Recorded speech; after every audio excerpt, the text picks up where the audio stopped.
안녕하세요, 셀린입니다. 지난번 영어 공부 관련 영상에 댓글이 달렸었는데요. 저도 조금 아쉬운 부분들이 있었기 때문에 그 댓글에 대한 답변 드리면서 영어 공부에 대해서 조금 더 구체적으로 답변을 드리고자 합니다. 안녕하세요. 동영상 재미있게 잘 봤어요. 혹시 답변 준비했을 때 영어 실력을 향상하기 위해 사용한 교재나 실제로 입사하고 트레이닝 받고 비행을 시작하면서 이 정도의 영어 수준은 커버가 되어야 하는데 굳이 시중에 나와 있는 영어 교재로 따지면 이 정도 레벨의 책이 되겠다 하는 영어 교재들 추천해 주실 수 있으실까요? 이렇게 질문을 주셨습니다.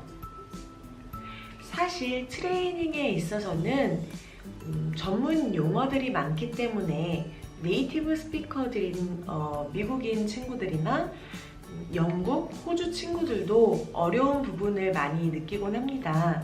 그렇기 때문에 입사를 앞두시고 계시다면 한국 영어에 대한 책들을 많이 찾아보시면 좋을 것 같습니다. 하지만 이 모든 건 다 입사가 결정되고 나서의 일이니까요. 이전에 승무원 면접 준비할 때 공부하면 좋은 책들 추천해 드리도록 하겠습니다. 그리고 제가 실제로 영어 공부들을 했었던 방법들 쭉 나열해 드릴게요. 결국에 면접은 1대1로 아니면 1대 다로 얼굴과 얼굴을 마주하고 이야기를 하는 부분이기 때문에 스피킹이 정말 중요하다는 것은 이전부터 몇 번이나 강조드렸던 부분인데요. 영어 수준을 구태여 책으로 설명을 해드리자면 책보다는 영어 시험을 좀 말씀드리고 싶은데요. 그 시험 이름은 케임브리지 대학에서 주관하는 5단계의 시험 중 3단계에 해당되는 FCE, First Certificate in English라는 시험입니다. 제가 굳이 제가 왜 화면을 보고 얘기하냐면요. 사실 저도 이 시험을 본 적은 없어요. 근데 구태여 제가 이 시험을 언급하는 이유는 있을 거라고 생각을 해주셨으면 좋겠습니다. 가끔은 그럴 때가 있어요. 제가 영상으로는 누가 보는지 불특정 다수가 보는 거잖아요. 그래서 제가 가지고 있는 정보들을 전부 다 풀어드릴 수는 없는 점 양해 부탁드립니다. 하지만 눈치가 빠른 친구들은 이렇게까지 얘기를 하면 어느 정도 감을 잡으셨을 거라고 생각을 해요. 여기에서 이 시험 자체가 영어를 사용하는 나라에 취업할 경우에 이 자격증이 있으면 좋다라고 설명이 되어 있어요. 이 시험은 Reading, Writing, Use of English, Listening, Speaking 이렇게 5가지의 영역으로 되어 있대요. 그 중에서 우리가 구태여 책으로 공부해야 될 부분들이 있다면 이 시험을 토대로 조금 공부를 하시면 좋을 것 같습니다. 그 다음 질문입니다. 이것도 꼬리 질문인데요. 영어 테스트 공부로 추천해주신 캠브리지 시험 찾아서 공부하고 있는데 너무 어렵고 단어도 수준이 너무 높은 것 같아요.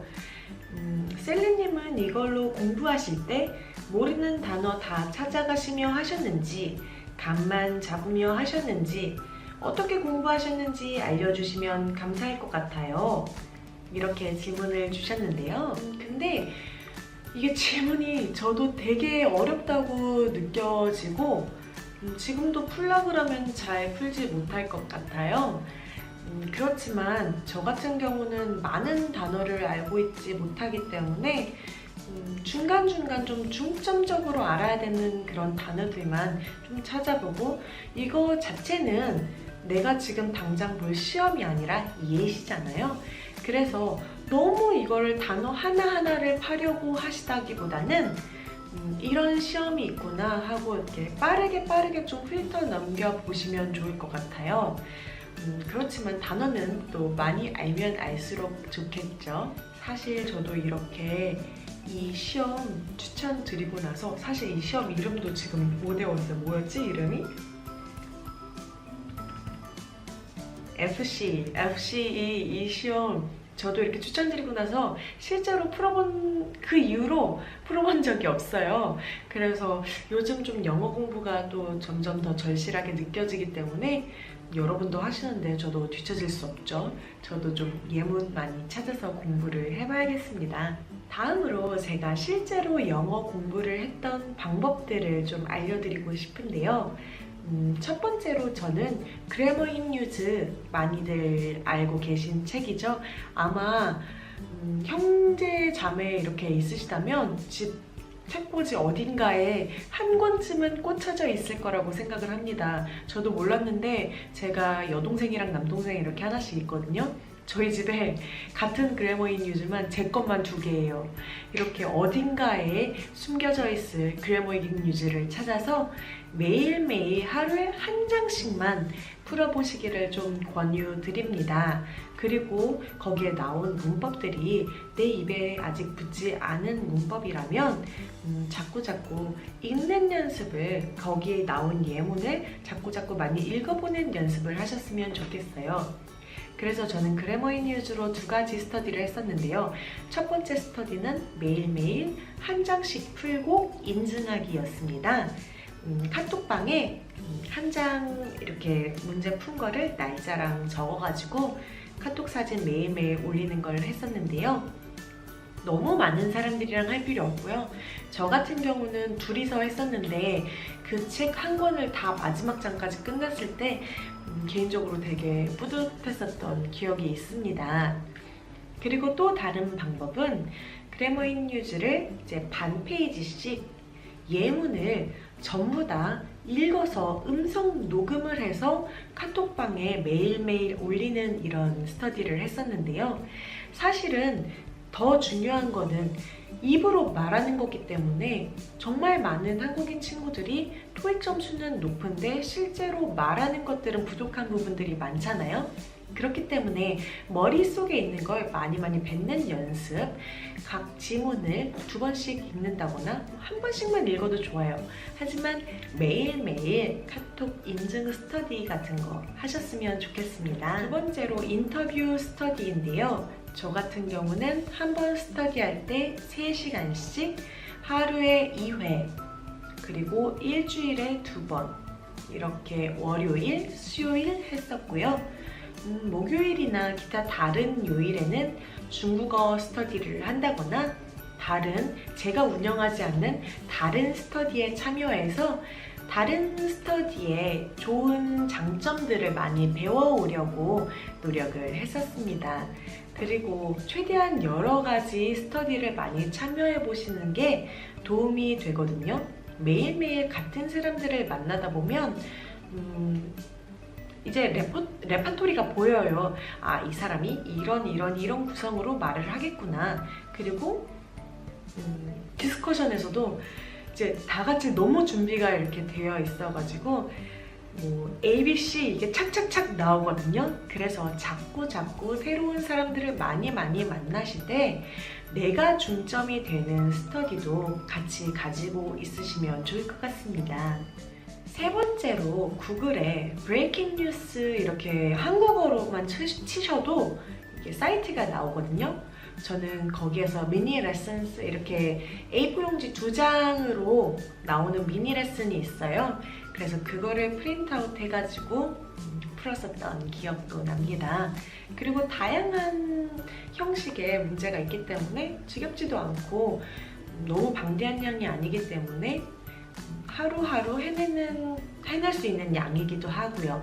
그리고 뉴스 관련이기 때문에 다양한 분야의 지식도 같이 얻을 수 있는 장점이 있습니다. 저는 전화 영어도 했었는데요. 전화 영어를 할 때 주어진 교재에서 한다기보다는 제가 매일매일 답변 준비했던 것들을 선생님한테 오늘은 이거 답변 하고 싶은데 들어봐 줄래?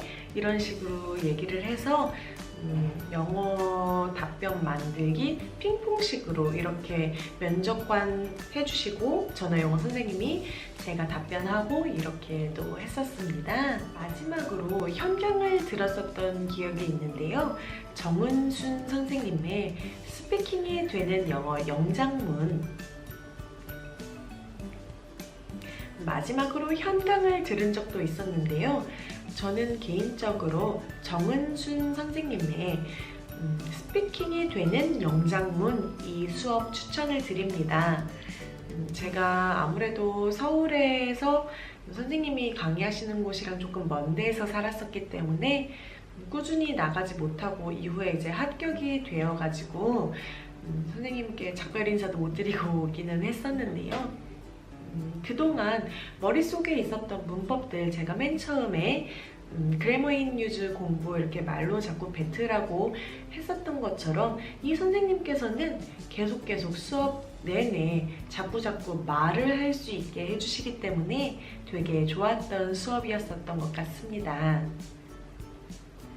이렇게 제가 영어 공부했던 방법들과 영어 수준을 알 수 있는 영어 시험 추천해 드렸는데 어떠셨나요? 조금 더 객관적으로 이렇게 해야겠다라는 생각이 드시나요? 아직도 더 궁금한 점이 있으시다면 언제든지 물어봐 주시고요. 아직 구독하기 하지 않으셨다면 구독 눌러주시고 영상이 도움이 되셨다면 저에게도 도움이 될 수 있도록 좋아요 한 번씩 눌러주시길 바랍니다. 그러면 오늘 하루도 미소 많이 짓는 하루 보내시고요. 다음 영상에서 뵙겠습니다. 안녕.